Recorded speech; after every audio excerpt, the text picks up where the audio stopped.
आज मोहोळ तालुका बचाव संघर्ष समितीच्या कोर कमिटीची बैठक या ठिकाणी आता पार पडलेली आहे।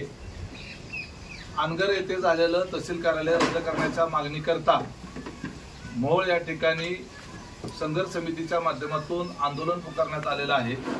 त्याच्यामध्ये सुरुवातीला धरणे आंदोलन झालं, मोहोळ बंद आंदोलन झालं।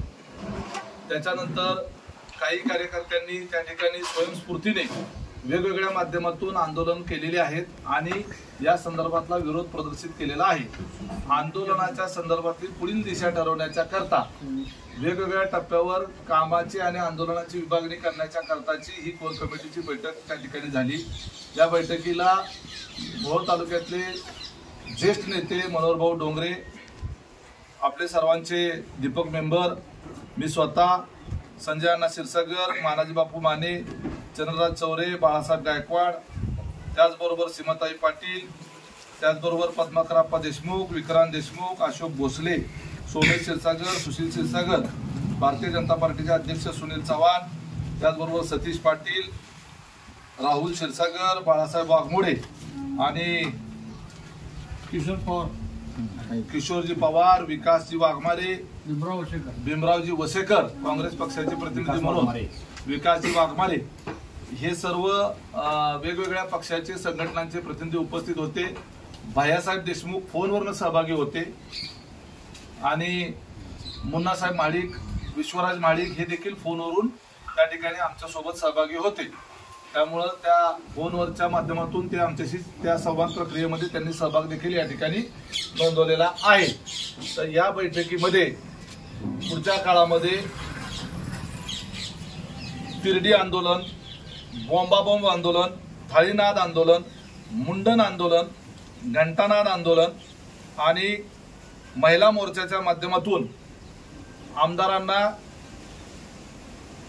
बांगडी आंदोलन किंवा बांगडीचा आणि साडी चोळीचा आहेर आंदोलन अशा स्वरूपाचं एक आंदोलन सीमाताईच्या माध्यमातून आपण महिलांचं एक मोठं आंदोलन त्या ठिकाणी करणार आहोत। गावनिहाय देखील याच्यामध्ये आंदोलनं गाव स्तरावर त्या ठिकाणी केली जाणार आहेत। संपूर्ण मोहोळ तालुका बंद, आतापर्यंत मोहोळ शहर बंद होतं, मोहोळ तालुका बंद हे देखील पुढच्या काळामध्ये जर हे तहसील कार्यालय रद्द झालं नाही तर पूर्ण तालुका बंदचं आंदोलन देखील पुकारलं जाणार आहे। त्याचबरोबर आम्ही ज्या दिवशी कमिटी ज्या दिवशी सांगेल त्या दिवशी 1 तास संध्याकाळी दिवा बंद आंदोलन म्हणजे लाईट बंद केली जाईल 1 तासासाठी, ते एक आंदोलन या ठिकाणी केलं जाणार आहे। आसूड आंदोलन केलं जाणार आहे। कॉलेजच्या विद्यार्थ्यांचा निगडीत तहसील कार्यालय अतिशय महत्त्वाचं आहे। महाविद्यालयीन विद्यार्थिनींना वेगवेगळ्या दाखल्यासाठी तहसील कार्यालयात जायला लागतं, त्यामुळे विद्यार्थ्यांचा एक मोर्चा या आंदोलनाच्या प्रक्रियेतला एक महत्त्वाचा आंदोलनाचा घटक म्हणून घेतला जाणार आहे।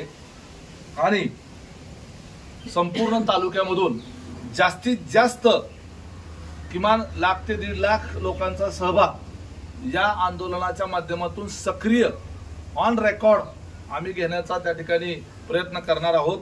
त्याचबरोबर कोर कमिटीमधील काही मान्यवर ज्यांना जसा वेळ उपलब्ध असेल तसा गावनिहाय त्या ठिकाणी जाऊन या संदर्भातल्या या झालेल्या निर्णयामुळे काय दुष्परिणाम तालुक्यावर होणार आहेत या संदर्भातली माहिती देण्याच्या करता आणि जनचळवळ त्या ठिकाणी उभी राहण्याच्या करता त्या ठिकाणी सर्वांनी मिळून जायचं ठरलेलं आहे।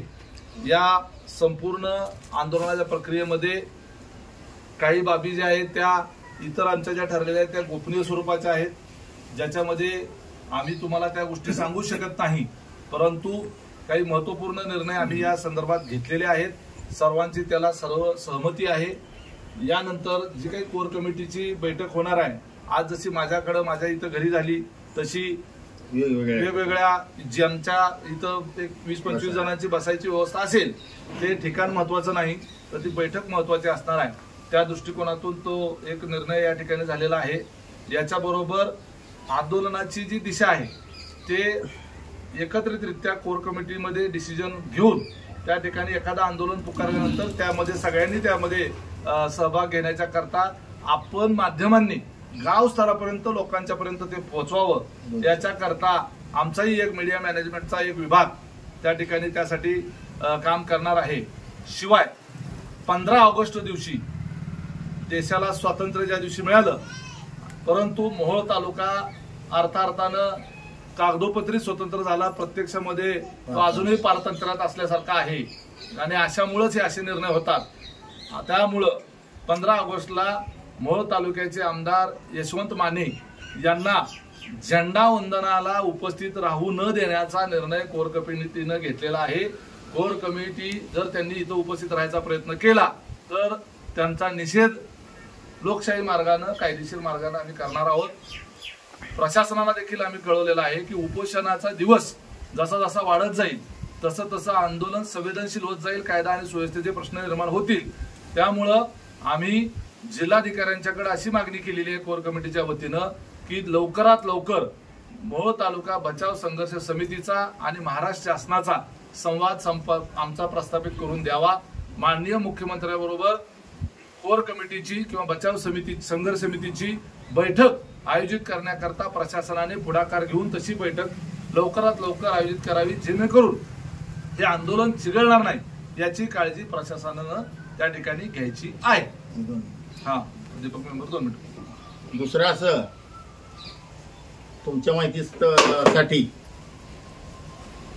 ह्या आंदोलनाची ज्या दिवशी सुरुवात झाली,